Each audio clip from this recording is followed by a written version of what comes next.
Hey guys, it's Jake Mace, the Vegan Athlete. I'm here live with you guys right now. This is my first time ever doing this new thing. I'm going to go live on the gardening group, which is my Facebook gardening group right here. At the same time, I'm live on my Vegan Athlete YouTube channel right here. Something like that. So if you guys do me a favor, these live videos are kind of tough. We're going to cover some amazing topics. Before I get started, hit the like button for me, hit the share button, comment down below, and all the links you guys see on Facebook above, all those links, click on them, and go to all those YouTube videos, seed bank box, and my new website, learnfromjake.com, where I have pre-orders available for my new gardening ebook. My first ever book I've written about gardening is going to be available by January 1st, 2018. A lot of you guys are already pre-ordering. I'm offering $5 off if you click learnfromjake.com and pre-order the ebook. And on YouTube, you guys please add this video to your favorites and comment down below. If I can't respond to your comment here live, I will go back in a second. The video's done. I'll comment with you guys on the keyboard. So tell me right now in the comments, can you hear me and see me okay? And can you comment down below what city are you watching from? And if you're gardening, what are you growing in your garden right now? Hopefully you're in a place where you can grow something. In this video, I want to talk about bees. Let's get right into it. Bees and honey. Honey has so many positive health benefits for your body. And honey is one of those foods that never goes bad. They found honey in Egyptian tombs from Egyptian pharaohs that is still good thousands of years later. So honey is a pretty incredible food substance. And humans have been trying to get honey for almost the entire time we've been humans. I just recently heard an NPR article about a bird who actually helps humans find honey because it knows that if it helps the humans find honey, it gets a certain percent for itself. Now I was talking about honey and growing bees at home with my brother's wife Jessica last night at a Christmas party because they're doing some gardening and they want to get some bees. And I'm not a professional beekeeper, but I have some experience with bees. So 2 years ago, I took a class on beekeeping. I got all materials for the whole soup, smokers, bee box, everything. And I was really bummed. I didn't video it for you guys, but I should. It was one of the coolest experiences of my life. I got a beekeeper and I went and captured a hive of bees. And I brought it to my garden. And I had it for about 6 months. And it was so cool to have my own bees, a whole hive of bees at the garden. That I had in the corner of the garden in my shady spot, and they were flying the same freeway every day, bringing pollen back to the hive, and they started to make a comb and make honey. And the whole process of capturing a beehive and bringing it to my garden was the most intense thing I've ever done in my entire life. I've never been able to just smell adrenaline before and smell the energy of that beehive. It was really impressive. It was a very difficult beehive to get to because it was about 20 feet out on a huge tree. And usually the bees are in a small branch. You just shake the hive off into a container while you're smoking them, and then pour the container next to the bee box. As long as you got a queen, the rest of the hive will follow the queen into your bee box. When they're all inside, you can transport the entire bee box to your garden, to your home. But this one was the trunk of the tree, so it was very hard to get to. So I had to quickly shave the bees off the tree into the container and then put in the bee box. I came back years later, all in the box. I brought it to my garden. So here's the thing about bees: vegan and honey. Answer me right now in the comments: is honey vegan?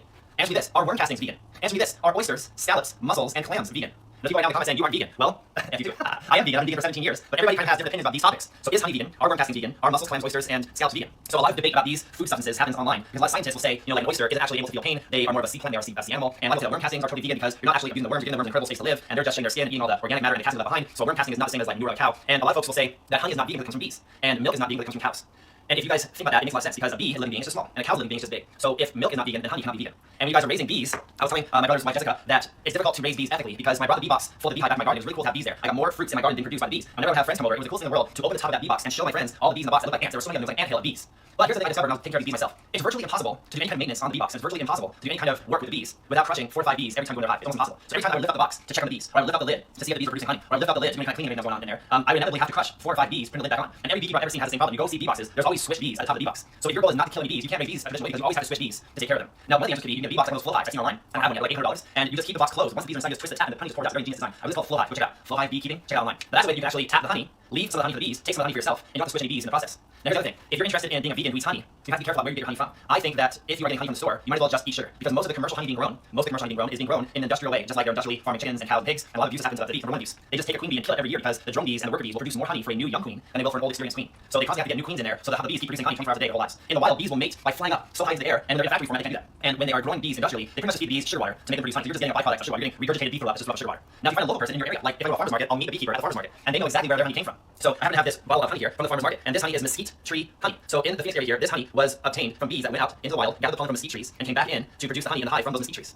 That's a pretty cool thing. And that's how honey should be grown. It should be grown in a way where you can have the bees out in the wild. They can pollinate all the flowering plants around the area naturally in the wild, and then bring the honey back to the hive, and then give the bees their share of honey. Don't completely decimate their honey supply, and just take the excess that they don't need for yourself. And that's the way they can sustainably harvest honey. The problem is that American commercialism gets in the way, and humans get greedy, and they want more honey. They want all the honey. That's why it's very important for us to grow garden at home, so we grow according to our needs. The minute that you start thinking about money is the minute that you start favoring profit over over consciousness. Okay, so if you guys are growing your own honey at home, you'll be able to produce more food in your garden because the bees will do work for you by pollinating all this stuff. And you will also be able to grow honey more ethically for the bees because you'll do it in a way where you'll care for your bees just like you would care for a pet you love at your home. Now, the other thing about honey is that the bees are wild, right? So 6 months into my beekeeping adventure, I had a friend over who's a nurse, and I lifted up the top showing bees. He wanted to see if he was interested in keeping his own bees at home. And the bees this time just flew out and stuck to me. I had to take off running, and I had about 20 stings all over my body. I didn't naked in the front yard. So bees are their own being. You have to kind of let them live their life. And just like the garden, you can't force the plant to grow. You have to give the plant good conditions to grow and let the plant grow on its own. So I want to talk about honey for a second. For those of you out there thinking about raising your own bees at home, there are some things to think about. Is it actually vegan to raise bees? Well, it's very difficult to raise bees without killing bees in the process.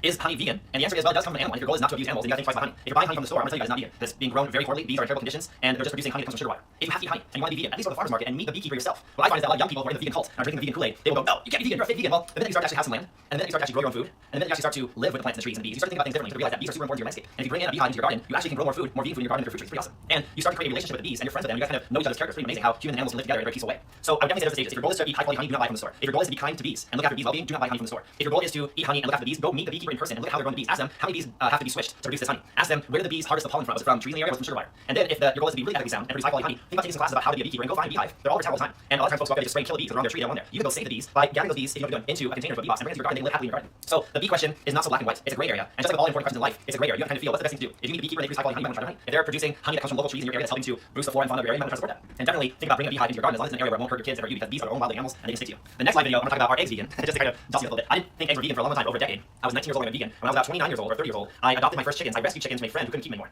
And my whole mindset on eggs was blown when I rescued these chickens from a home that couldn't keep them, brought them to my garden to live out their life in peace. And all of a sudden, within 2 weeks, I had 30 or 40 eggs sitting there just rotting in the chicken coop. And so you have to ask yourself, is it vegan to give those eggs to your dog? Is it vegan to give those eggs to your friend if you rescue these chickens and they're living a peaceful life in your garden? That's going to be for our next video. And I think you guys will hear me out. Hopefully that makes you think a little bit. And hopefully when you guys go get food that comes from animals, you think about what went on to bring that food into your mouth. Pretty much if you eat broccoli or you eat apples, nothing had to die. The planet tree keeps living. Okay, but if you eat stuff from animals, animals pretty much always have to get abused and die and live less of a life in order to produce that animal food for you. So think about where it came from, think about what went on to produce that food for you, and comment down below what you guys think. I want to hear your comments. You guys go up top or go down below, click on all my links. Please give my new ebook a chance. It's going to be fantastic. It's going to be $25 right now if you order it early. And it's going to be a great book. It's going to have everything that I know about gardening in the book, from permaculture to fruit trees to raised beds to in-ground gardens to native plants to the power of soil, wood chips, worm castings, rock dust, how to lay out a garden for maximum success, how to grow maximum amounts of food in your front yard, how to do it cheaply. But it's also going to have full color, high HD pictures, what we're talking about next to the text. It's going to also have links on every page that will take you to YouTube videos where I've done full videos about the topic I'm talking about in the ebook. So it's going to be a really incredible interactive ebook. And you guys can pre-order now at learnfromjake.com. If you want to get $5 discount, you get in there. It's going to wait till about the 1st of January to get the ebook. But the cool thing is that as I learn more things about the book, or sorry, as I learn more things about gardening, since the ebook, I'm going to constantly be adding more information to the book as the years go on, so that the book will be a living, growing medium, kind of like my YouTube channel, Vegan Activate as well. Guys, the most recent videos up top 2 are down below. You can click on it and go check out this amazing garden tour recently with my friend Tony Kosowski, Tony Grows Food, and I will see you guys next time. So go vegan, enjoy your home, and I hope you guys start to think about everything I talk about today in this video. I think it's important to think about. I love you guys. Thanks for watching, and I'll see you guys very soon. I'll go live next 10 minutes tonight. I think I will actually.